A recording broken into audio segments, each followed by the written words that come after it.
ডালপুরি তো অনেক রকম করে খেয়েছেন, এভাবে মুচমুচে ডালপুরি চাটনির সাথে একবার খেয়ে দেখুন, এর স্বাদ মুখে লেগে থাকার মতো। এই ডালপুরিটা বড় ছোট সবার অনেক পছন্দ করবে। রেসিপিটা বানানো কিন্তু খুবই সিম্পল, আমার আজকের ভিডিও দেখলে বুঝতে পারবেন। সাথে থাকছে অনেকগুলো টিপস অ্যান্ড ট্রিক্স।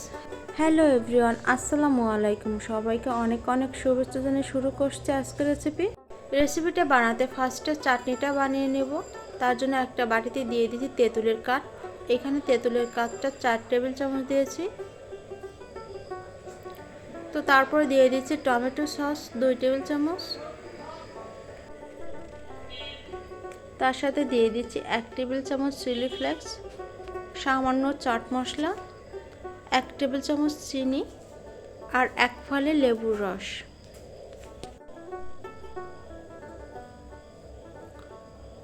তো তারপরে ভালো করে মিক্স করে নিব।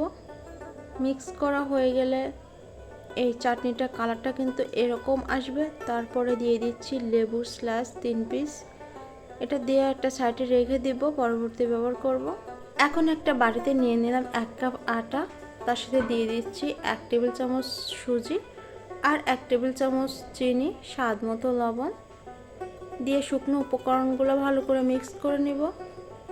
মিক্স করা হয়ে গেলে এর মধ্যে দিয়ে দেব ঘি। ঘিটা দিয়ে এই আটাটা ময়াম দেব। তো আপনারা চাইলে এখানে সয়াবিন তেলটাও দিতে পারেন। তো ময়ামটা ভালো করে দিয়ে নিতে হবে। যখন দেখবেন মুঠো করে আসছে, ছেড়ে দিলে ঝুরঝুর করে পড়ে যাচ্ছে, তখন বুঝে নিতে হবে এই ময়ামটা পারফেক্ট দেওয়া হয়ে গেছে। এখন নর্মাল পানি দিয়ে একটা সফট ডো বানিয়ে নিব।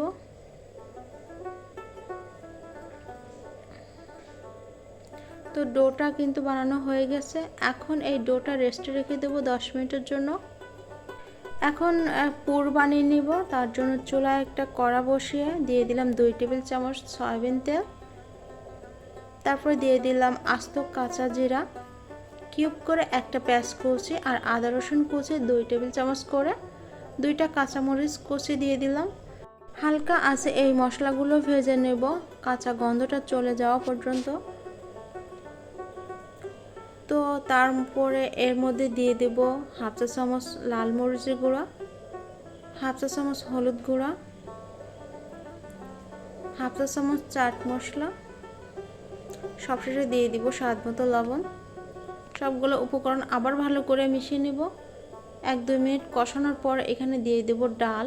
এখানে মসুর ডালটা আমি সেদ্ধ করে নিয়েছি। ডালটা ভালো করে কষিয়ে নেব। কষানোর পরে এখন ডালটা দেখুন পানিটা শুকিয়ে যাবে, তখন এই ডালটা নামিয়ে রাখবো। তো ডালটা হয়ে গেছে, এখন এই ডালটা আমি নামিয়ে রাখছি, পরবর্তীতে ব্যবহার করব। তো ফিরে আসলাম 10 মিনিট পর। দেখুন ডোটা কিন্তু অনেকটাই সফট হয়ে গেছে। এখন এই ডোটা আবার একটু চটকিয়ে নিব। চটকানোর পরে এখন ছোট ছোট করে লিচি কেটে নিব। তো যেহেতু পুরিগুলো অনেক ছোট হবে, আমি ছোট ছোট করে লিচিগুলো একই সমান করে কেটে নিয়েছি। এখন পুরিগুলো বানিয়ে নিব। হাতের মধ্যে নিয়ে এভাবে গোল গোল করে ঘুরিয়ে একটা বাটি মতো বানিয়ে নেব।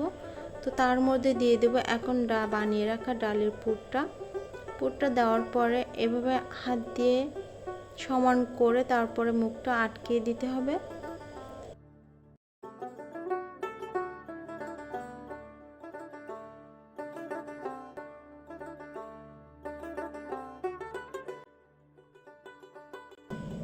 তো একটা পুরি কিন্তু বানানো হয়ে গেছে। তো আরেকটা বানিয়ে আপনাদের দেখিয়ে দিচ্ছি।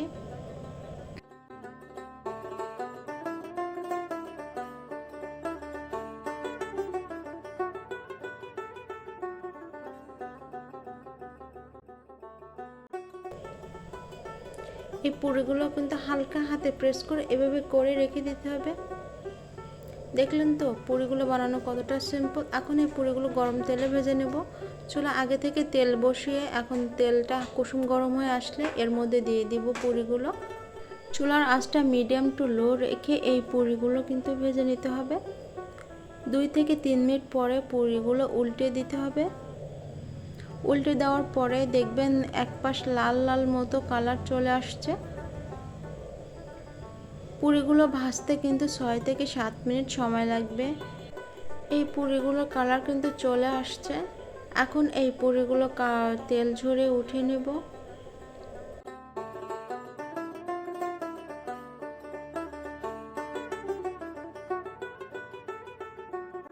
তো তারপরে একটা টিস্যু পেপারের উপরে এই পুরিগুলো উঠিয়ে রাখবো, তাহলে বাকি তেলগুলো চুষে নেবে।